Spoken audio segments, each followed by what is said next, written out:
आज हम पुनः अपने ई सेशन में, जिसको हम ई लेक्चर के द्वारा हम आपसे मुखातिब हो रहे हैं, हम आपके ज्ञान वर्धन कर रहे हैं, आपके लिए नए नए वीडियो लेक्चर्स तैयार हो रहे हैं, नए प्रयोग हो रहे हैं। आशा है कि आप भी घर बैठ के अपने इन समय का और हमारे इन वीडियो लेक्चर के द्वारा अपने ज्ञान में अभिवृद्धि कर रहे होंगे। तो मुझे आशा ही नहीं, पूर्ण विश्वास है कि इस समय का आप अच्छे सदुपयोग कर रहे होंगे, आप अपने ज्ञान में बढ़ोतरी कर रहे होंगे, जो आपकी क्वेरीज हैं उनको भी आप अपनी तरह से पूर्ण कर रहे हैं। और आशा है कि हम इसी प्रकार से, जब तक ये लॉकडाउन चल रहा है तब तक हम इसी प्रकार से अपने कार्य को पूर्ण करते रहेंगे। तो मैं आपका अध्यापक doctor Neeraj Sharma, principal and head of department civil, SGB government polytechnic college Bharatpur में कार्य कर रहा हूँ। तो आज हम अपने कंपास सर्वेइंग के अंतिम टॉपिक की तरफ चलते हैं। अब तक आपने पूरा हर तरह से कंपास सर्वे को अच्छे समझ लिया होगा। यदि वीडियो लेक्चर जिस लड़कों ने, विद्यार्थियों ने इन वीडियो लेक्चर को क्रमशः देखा होगा, तो मैं आशा करता हूँ कि यह कंपास सर्वेइंग का आपका पूरा चैप्टर एक तैयार हो गया होगा।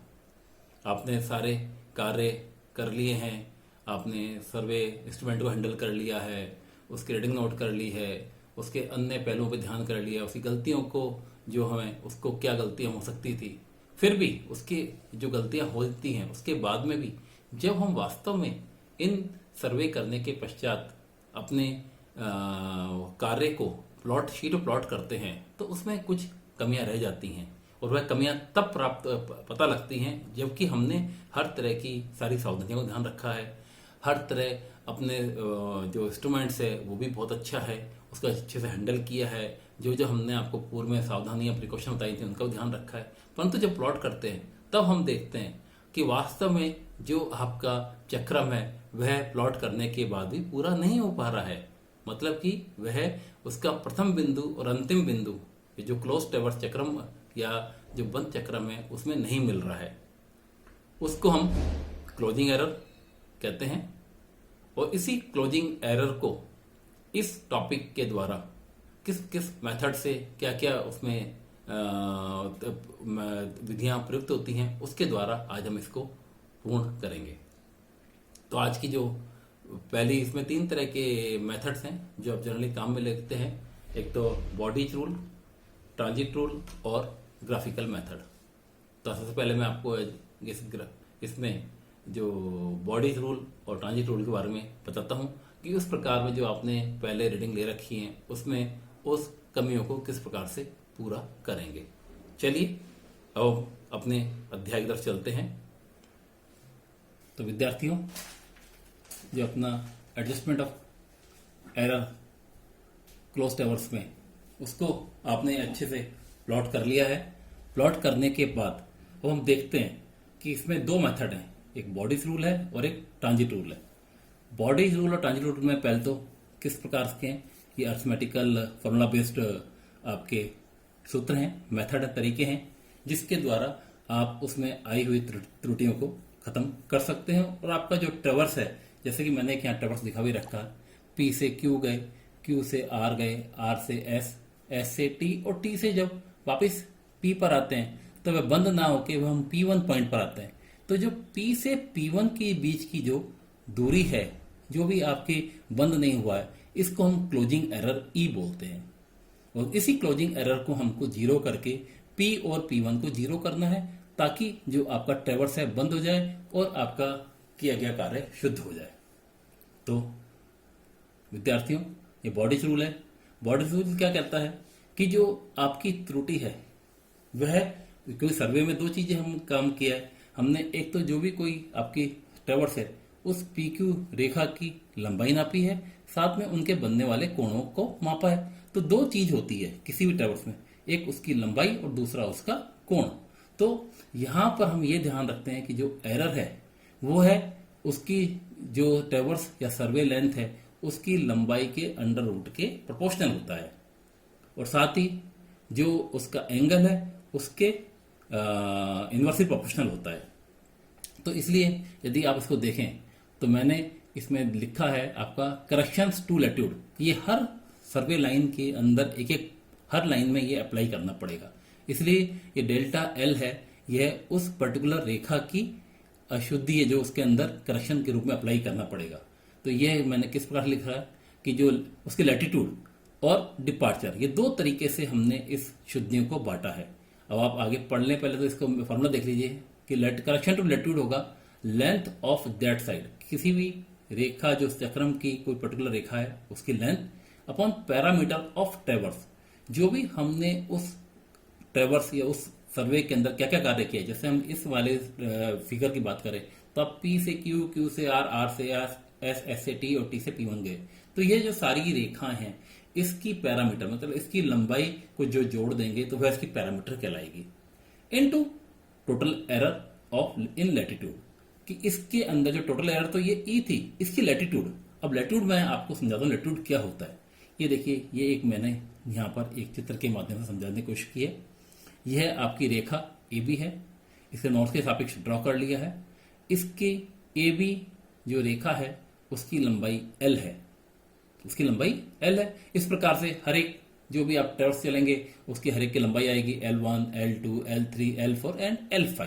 इस प्रकार से आप उसकी लेंथ लंबाई नाप लेंगे और साथ में हर रेखा का एक दिक्मान होगा। जैसे कि यहाँ पर एक ए बी रेखा है, उसका दिक्मान कहाँ नापते हैं, नॉर्थ नापते हैं। नॉर्थ से एक क्लॉकवाइज एंगल जो आपका थीटा हुआ, यह इसका दिक्मान हुआ। तो यह हमने लेंथ और एंगल ये चीज दो नाप ली है। इसके अंदर अब लैटिट्यूड क्या होता है, लैटिट्यूड जैसे मैंने दिखा रखा है, जो इसका इस ए बी रेखा का इस नॉर्थ साउथ मेरिडियन के सापेक्ष जो आपका घटक होगा वो क्या होगा। यदि ये एल है तो ये एल कॉस थीटा हो गया, मतलब यहां से ए से लेके नॉर्थ के सापेक्ष में जो उसकी यहां तक की दूरी है यह इसका लैटिट्यूड हुआ इस रेखा का, तो ये एल कॉस थीटा हो गया। इसी प्रकार डिपार्चर क्या होगा, उसके परपेंडिकुलर डायरेक्शन में मतलब ईस्ट वेस्ट डायरेक्शन में, ईस्ट वेस्ट डायरेक्शन में इस ए बी रेखा का जो घटक होगा जो कि यहां से ए से लेकर और यहां इसको जब बी से एक परपेंडिकुलर डालेंगे और ये यहां कटेगा तो ये दूरी आपकी डिपार्चर हुई इस ए बी रेखा की। इस प्रकार से आपको हर एक जो रेखाएं हैं, सर्वे लाइन है, उन सब का लैटिट्यूड एंड डिपार्चर भी ज्ञात करना पड़ेगा और उसके बाद में हम इसको बॉडी रूल को अप्लाई करेंगे। तो यहाँ डिपार्चर क्या हुआ इसका, यदि किसी इसकी लेंथ एल है तो ये एल साइन थीटा हुआ। तो यहां पर अब हमारा सूत्र बन के आ गया कि करेक्शन किसी लैटिट्यूड में है तो लेंथ ऑफ डेट साइड, जिसको मैंने एल आई लिख दिया है कि आई लेंथ है, पैरामीटर ऑफ ट्रेवर्स उसकी कुल लंबाई है उस ट्रेवर्स की, जैसे मैंने यहां दिखा रखा था P Q, Q R, R S, S T and T P. तो ये जो पूरी लंबाई है इस पैरामीटर आ जाएगा। और टोटल एरर इन लैटिट्यूड, टोटल एरर मतलब जो ये इसका एरर है इसका मैंने ये आपकी क्या निकाल दी, वर्टिकल नॉर्थ के सापेक्ष में जो इसका घटक आया वो इसका टोटल एरर इन लैटिट्यूड है। इससे इस पर्टिकुलर रेखा का करेक्शन लैटिट्यूड में हम अप्लाई करेंगे। इसी प्रकार से इसकी करेक्शन टू डिपार्चर होगा वो डेल्टा डी हो गया। लेंथ ऑफ दैट साइड, उस रेखा का जो रेखा की लंबाई अपॉन उस पूरे ट्रेवर्स की पैरामीटर उसका परिमाप, और इनटू टोटल एरर इन डिपार्चर। टोटल एरर इन डिपार्चर मतलब वही इसके जो ईस्ट वेस्ट के सापेक्ष में जो उसका घटक क्लोजिंग एरर का, तो यहाँ ये जो मैंने क्लोजिंग एरर दिखा रखा है हॉरिजॉन्टल डायरेक्शन में, यह या टोटल एरर इन डिपार्चर लिख देंगे। तो ये इस एक पर्टिकुलर लाइन का करेक्शन आ जाएगा। जब आप इसमें ये अप्लाई करेंगे तो आपको इसमें ये बात है हर एक के लैटिट्यूड डिपार्चर भी आपको पता होना चाहिए। उसमें अप्लाई करेंगे, माइनस करेंगे, प्लस करेंगे, उससे आपसे आप इसको बॉडी रूल को अप्लाई कर सकते हैं। यह तो हुआ केवल एक रेखा का। इस प्रकार से आपको प्रत्येक रेखा P Q, Q R, R S, S T, T P 1 का आपको करेक्शन लैटिट्यूड और डिपार्चर निकालना पड़ेगा। उसको इसको अप्लाई करेंगे तो आपका जो क्लोज ट्रेवर्स है वह शुद्ध हो जाएगा और आपका एरर उसकी खत्म हो जाएगी। तो ये एक इसका बॉडी रूल का पहला मेथड था। इसमें दूसरा मेथड और है, यह ट्रांजिट रूल कहता है। ट्रांजिट रूल क्या कहता है, चीज वही है कि आपको इसके अंदर आपने वही सर्वे किया था, सर्वे में लैटिट्यूड नापा है, डिपार्चर नापा है उसका, पर साथ में यहां पर आपका जो फॉर्मूला थोड़ा चेंज हो जाता है कि करेक्शन टू लैटिट्यूड हो जाएगा लेंथ ऑफ दैट साइड की जगह हो जाएगा आपका उसका लैटिट्यूड, उस लेंथ का लैटिट्यूड, और upon sum of all latitude और departure, sum of all latitude into total error in latitude. बिल्कुल ये चीज हो जाएगा, पर यहाँ पैरामीटर की जगह क्या चेंज हो जाएगा, सम ऑफ ऑल लैट्यूड या डिपार्चर हो जाएगा। तो आप इस ट्रांजिट टूल को भी इसको अप्लाई करते हैं। जनरली हमारा सर्वे वर्क में हम जनरली बॉडी रूल को अप्लाई करते हैं, और आप इस प्रकार से ट्रांजिट टूल को भी अप्लाई कर सकते हैं। तो आपका फॉर्मूला बन जाएगा correction to latitude is equal to length of that side upon sum of all latitude into total error in latitude. इस प्रकार से आपको डिपार्चर में लग जाएगा, और आपको इस दोनों मेथड के द्वारा जो क्लोज टावर्स में रही अशुद्धियों को दूर कर लेंगे। तो आशा है कि आपको इसके द्वारा जो आपने इसमें अशुद्धियां नापी थी वह पूरी खत्म कर देंगे, और आपका टावर्स बिल्कुल शुद्ध हो जाएगा। उसके बाद में आपका प्रैक्टिकल जो आपने शुरू से अब तक किया था वह पूर्ण हो गया है। प्रिय विद्यार्थियों, आज हम पुनः इसी ई टॉपिक के अगले और अंतिम अध्याय, जो कि एडजस्टमेंट ऑफ क्लोजिंग एरर, जो आपका ट्रेवर्स है उसके अंदर जो अंतिम अशुद्धियां रह जाती है, जो पूर्ण तो आपको ग्राफ नहीं मिलता है, उसको हम एक और अंतिम अपना जो मेथड बच गया था ग्राफिकल मेथड, उसके द्वारा किस प्रकार से दूर करते हैं उसके बारे में आज हम अध्याय में आज के इस टॉपिक में अध्ययन करेंगे। प्रिय छात्रों, इसका एक और मेथड है ग्राफिकल मेथड। ग्राफिकल मेथड में क्या करते हैं, पहले हमने जो भी आपकी उसकी लंबाई जो भी टर्व्स दे रखी हैं, जैसे P Q Q R R S S T T P 1 है, इसको हम ड्रॉ करेंगे। ड्रॉ करने वाले इसके L1 होगा, इसके एंगल होगा, उसको एंगल सहायता से मैंने देखिए जो ये ब्राउन जो आपका पर्पल कलर में है वह आपका ओरिजिनल टावर्स है। परंतु हम यहाँ देख रहे हैं कि लास्ट में जो टावर्स का लाइन पी क्रॉस टावर्स है, तो ये पी पे मिलना चाहिए, परंतु पी पे न मिलकर ये P1 पॉइंट पे खत्म हो रहा है। तो ये जो P से P1 को जो मिलाएंगे वह इसकी क्लोजिंग एरर कहलाएगी। ये हमको अशुद्धि दूर करनी है। तो इसमें करेंगे क्या, ग्राफिकल मेथड में बहुत अच्छा मेथड है, इसको हम शीट प्लॉट ही करते हैं। क्या करते हैं, जो आपकी हर एक की लेंथ है उस लेंथ को मैंने यहाँ पर देखिए हॉरिजॉन्टल लाइन में ड्रॉ कर लिया है। तो स्केल ले लेंगे, उस स्केल के द्वारा आप इसकी हर एक लाइन की क्या करेंगे, मेजरमेंट करेंगे, और इसको एक सीधी रेखा में आपने यहाँ पर इसको ड्रॉ कर लिया है। तो यहाँ पर मेरे पास दिख रही है आपकी, देखिए P Q Q R R S S T और टी पी 1, ये पूरा टावर्स यहाँ पर ड्रॉ हो गया है। और इस टावर्स में जो ये एरर थी पी पी 1, मैंने ये पी पी 1 यहाँ पर ये एरर को दिखा दी है। जितनी भी ये एरर है उसको एक पैमाने पे लेके इसको वर्टिकल एक्सेस पे लगा दी, और हमने अब क्या किया है, इस पी से लेके जो क्लोजिंग एरर है उसको हमने यहाँ मिला दिया है। ये आपका एक पूरा ट्रायंगल बन गया। उसके अलावा इसी ट्रायंगल में हमने इसके समरूप त्रिभुज बना लिए। इसके यहाँ से टी से इस पे परपेंडिकुलर डाला, T1 में मिलेगा, एस से परपेंडिकुलर डाला, S1 में मिलेगा, आर से परपेंडिकुलर डाला, R1 में मिलेगा, क्यू से परपेंडिकुलर डाला, Q1 होगा। ये अब क्या है, अब आप यहाँ देखेंगे सर ये क्या चीज आ गई। तो ये जो हर बिंदु जो Q बिंदु है, तो ये Q से Q1, R से R1, S से S1 और T से T1, यह हर रेखा पर उस बिंदु पे जो क्लोजिंग एरर है वह ये दिखाती है।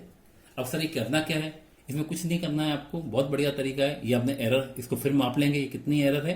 अब आपको जो क्लोजिंग एरर है उसी डायरेक्शन में हर एक स्टेशन पर उसके सापेक्ष उसी की पैरेलल यहाँ रेखाएं खींचनी है। ये आपने रेखा खींच ली, उसके ऊपर चूंकि ये बाहर तरफ जा रहा है तो ये जो एरर है अंदर तरफ जाएगी, करेक्शन पीछे की तरफ आएगा। तो जो ये Q से Q1 है मैंने ये पीछे तरफ ले आया हूं इसको। इसी प्रकार से R से R1 इसके पीछे तरफ ले आए हैं, S से S1 ये यहाँ पीछे के लिए आए हैं, T से T1 ये यहाँ पर हो गया, और ये बाद में जो अंतिम बिंदु है P से P1 ये पीछे आ गया। तो अब आप यहाँ देखेंगे तो जो आपका ट्रेवर्स था पहले P1 पे जा रहा था वह अब जो ये ब्लैक लाइन है P Q1 R1 S1 T1 और ये P, आपका ट्रेवर्स पूरा क्लोज हो गया है। इस प्रकार से आप इस ग्राफिकल मेथड की सहायता से भी अपने इस त्रुटि को दूर कर सकते हैं। तो आशा है कि आपको क्लोजिंग एरर का ये चैप्टर, ये टॉपिक समझ में आ गया होगा। इस प्रकार से हमारा ये ट्रेवर्स का या कंपास सर्वे में जो कंपास का कार्य था, प्रैक्टिकल कार्य था, उसके विभिन्न टर्मिनोलॉजी थी, उसमें क्या कार्य करने पड़ते थे, उससे क्या एप्लीकेशन थी, एंगल नापना मान से, उसमें लोकल अट्रैक्शन था, उसके शुद्धियों को दूर करना, फिर क्या एरर थी उसका ध्यान रखा था, जो क्लोजिंग एरर थी ट्रैवर्स में वो हमने इसके द्वारा सब माप ली है, दूर कर लिया है। तो आशा है आपका इस टॉपिक के द्वारा कंपास सर्वे का पूरा चैप्टर तैयार हो जाएगा। आगे भविष्य में आप अपने इस चैप्टर को तैयार कर लें। अगले वीडियो में हम एक नए चैप्टर के साथ मिलेंगे। धन्यवाद।